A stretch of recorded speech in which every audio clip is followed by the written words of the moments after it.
So God never changes. Thank God that he never changes. However, our relationship with him does. God is always leading you, and God is always leading me, but he will lead me through different things in different seasons. And it doesn't mean he's changed. It doesn't mean that he's less faithful. It doesn't mean that he's forgotten. It doesn't mean that he's punishing me. But God leads me in different ways, in different seasons. I had a conversation about this very thing with my kids.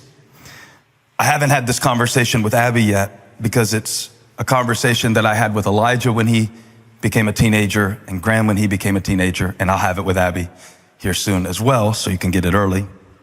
Abbey, I said, hey, I love you, but I want to talk to you a little bit about how our relationship is going to change as you grow and mature and you want more freedom. So I established something, and I don't know if this is good or not.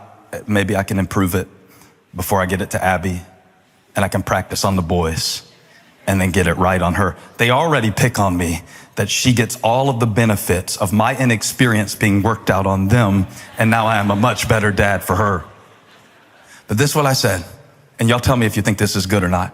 I said, my love for you is set. I'm your dad if you get hooked on drugs or if you get a diploma. I'm your dad if you come home and you have to tell me the worst news ever. I'm your dad. I love you. I can't stop loving you. Even if I want to, I can't stop loving you.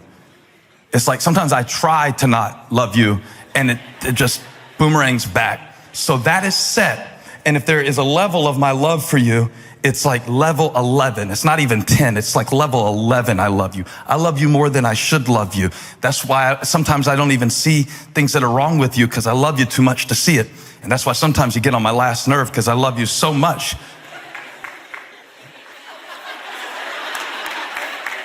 And that was a conversation that my love for you is set, but your freedom is not set in this house. Your freedom is contingent on your behavior in 3 specific areas.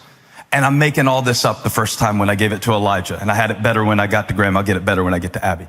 I said it's 3 things. It's respect. You will respect me. You will respect your mom. And if you're going to pick one of the 2 of us not to respect, disrespect me. Because if you disrespect her, you will find out what it is like to have me against you. I know this parenting style is very antiquated and everything like that, but it's just where I come from my understanding of my role, my parental role. If you want my resource, you will give me respect. So we talk about that. Then there will be responsibility. Like, you got to get your crap done, or I'm going to have to treat you like you don't know how to get your crap done. But if you can get your crap done, this is in the Bible somewhere too. If you don't get faithful over little, faithful over much. If you can prove to me that you can do a few things well, I can let you do more things. But you know, it's like a leash. You've heard these parenting illustrations before. And how much liberty, how much license you get is not going to be dependent on how much I love you. Because I love you 11, but I can't let you 11 just because I love you. Woo. I didn't put that in my notes, but I kind of liked it. I love you 11. My love won't leave, but your privileges, your permissions, your liberty, and your license depend on 3 things, and it's respect, and it's responsibility, and most of all, it's trust. If I can't trust you, I can love you, but I can't let you just because I love you. I've got to be able to trust you some. And then I said, how good is this parenting seminar? They ought to put me on Focus on the Family with this. I got something to say. I'm saving my parenting book till all my kids are 60 so I can see how it all turns out. But this is one thing I had to do in real time. I'm like, it's changing. Our relationship is changing. I'm not changing. I love you. That's set. It's 11. It's not going to go to 9 Monday and 7 Tuesday and then Wednesday you win a big softball game. We're back to 11. That's not performance-based. My love is set at 11. Now I want to tell you something. Get real clear before I move on in this message. God's love for you is set at level 11. Very rarely for a righteous man would someone die. But God demonstrates his own love for us through this, that while we were still screwed up, while we were still filthy, while we were still sin-stained, while we were still creating shame through our perpetual behavior that defied him, while I was still a sinner, Christ died for me. So that's set. It's not changing. What shall separate us from the love of God that is in Christ Jesus? You can't take it away. It's set. You can't snatch it. It's set. You can't soil it. It's set. It's set. It's protected. It's settled. It's paid for. It's purchased in blood. His love for me. No but. Just that. And then, out of understanding this, we get the opportunity to make the decision. How much of his love do we want to live in? How much of his freedom do we want to experience? So it says in Exodus that God gave the people not only a place where he could meet with them, the tabernacle, but over the tabernacle came a cloud, and the cloud represented his glory and his presence. Let me show you something so cool. I know you'll like this because I loved it when I saw it. In Exodus 40:33, put it on the board, please. It says that Moses finished the work. You see that? Moses finished the work. Everybody say, so Moses finished. Go to verse 34. Well, this blessed me. It said, the Lord filled. Then the cloud covered the tent of meeting, and the glory of the Lord filled the tabernacle. So let's put those two together. Ready? So Moses finished, the Lord filled. Stop asking God to fill stuff that you won't finish. God doesn't bless good intentions. God doesn't bless your to-do list. He blesses your done stuff that you push through. Now, what does that have to do with restriction? It has everything to do with restriction. It has everything to do with the man who walked up to me and said, I knew I could come back, but I'm not coming back because I got so used to not coming that my conditioning was set down here and my permission was set up here. And so I've been living at the level of my conditioning. I stopped coming, even though I have permission to come back. And now there's a gap. And he said, I feel bad. And I said, don't feel bad. Just come back. You could come back. The restrictions are lifted. You can come back.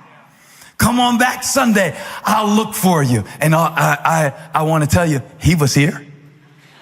Boy, I preached to that man that Sunday. I did good too. He sat right center. I guess he got here early, and I never said a word about him, but I preached to him because he was here. And nothing changed about the situation, only his decision. So the cloud had this little thing where it would come down and fill the tabernacle, and then it would lift. And when it lifted, everybody say, when it lifted. Oh, say it with faith. When it lifted. That's it. That's it. God was saying to his people, you can move now. You can go now. You can go forward now. He wanted to lead them all the way to the promised land, all the way to the land of Canaan, flowing with milk and honey. The land where the grapes are so big, you need a partner to help you carry them on a pole. all the way to the land of Canaan, where they could have their own land and settle in it and declare the goodness of God as their inheritance. He wanted to lead them all the way to Canaan. So he gave them a cloud, see? And when the cloud lifted, they got up. And when they got up and moved forward, the cloud took them until it settled again. And when it settled, they settled. And this was the system God gave them in the wilderness. And I'm thinking it would be kind of good if God would give me this for my wilderness. You know, let me know what to do. Give me clarity, God. I just need to see. How many of you want God to show you something in your life right now? This or that. Him or her. Them or them. Here or there. Now or later. Yes or no. Clarity, clarity, clarity, clarity, clarity. I need to see. I can't live in a cloud of confusion not knowing, is this God? I've got to know it's God if I'm going to go. The only problem with that is that God can give you clarity. But if you don't commit, in fact, I'm going to go a little further than that. Clarity comes from commitment. Abraham, go to the land I will show you. And a lot of us are confused because we're not committed.